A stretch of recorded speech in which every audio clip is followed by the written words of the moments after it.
Alors que tout le monde s'attendait à un ralentissement économique mondial fin 2025, il y a un pays qui a complètement déjoué les pronostics, l'Inde. Vraiment, sa performance a surpris tout le monde. Alors aujourd'hui, on va décortiquer ensemble ce boom assez inattendu. Et tout part de ce chiffre, 7,8%.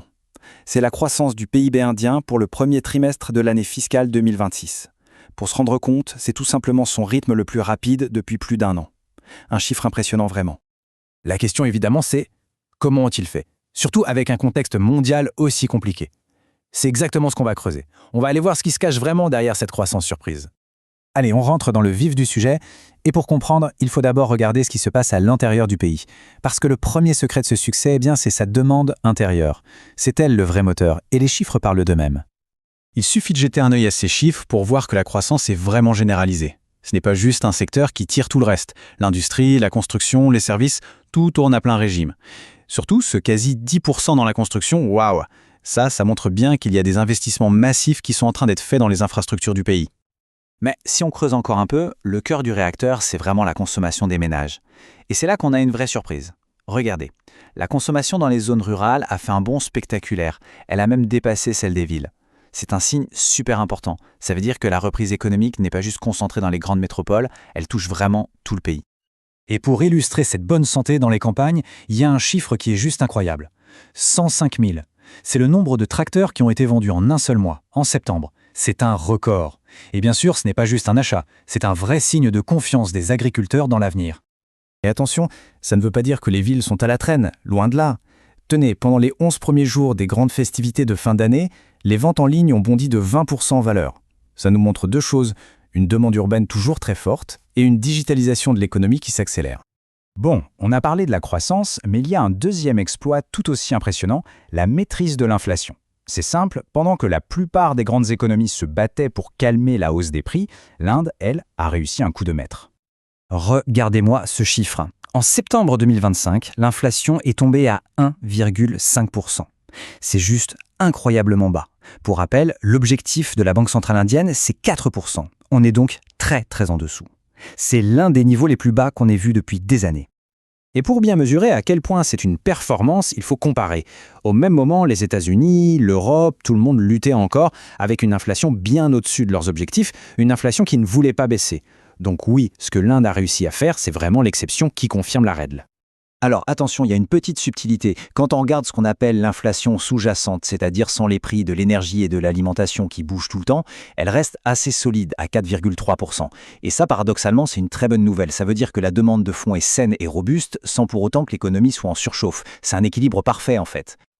Ok, donc une super croissance, une inflation maîtrisée. Mais comment est-ce possible ? Évidemment, ça n'est pas tombé du ciel. C'est le résultat de politiques gouvernementales très ciblées, qui ont mis le paquet sur deux domaines, l'industrie et les infrastructures. La stratégie, en fait, elle est assez simple et repose sur deux grands piliers. D'un côté, on a des incitations pour encourager la production sur le sol indien, histoire d'attirer les grands industriels. De l'autre, des dépenses publiques massives pour moderniser tout le pays. Les routes, les ports, les ponts, c'est cette double approche qui, aujourd'hui, porte clairement ses fruits. Et l'exemple le plus parlant, c'est sans doute celui d'Apple. Le géant américain a mis le turbo sur sa production d'iPhone en Inde. Résultat, le pays est devenu une pièce absolument essentielle de sa chaîne d'approvisionnement mondiale. Et ça, bien sûr, ça veut dire des milliers d'emplois qualifiés créés sur place. Et ce n'est pas que dans la tech. On voit la même chose dans l'automobile. Prenez une entreprise comme Tata Motors, par exemple. Ils sont en train de se positionner très fort sur le marché mondial de la voiture électrique. L'Inde est en train de devenir un acteur incontournable de cette énorme transition technologique. Donc, on a vu que l'économie est solide de l'intérieur, c'est une chose. Mais la question c'est, est-ce qu'elle peut tenir face aux turbulences mondiales ? Et la réponse, c'est un grand oui. Le secteur extérieur indien s'est montré incroyablement résilient.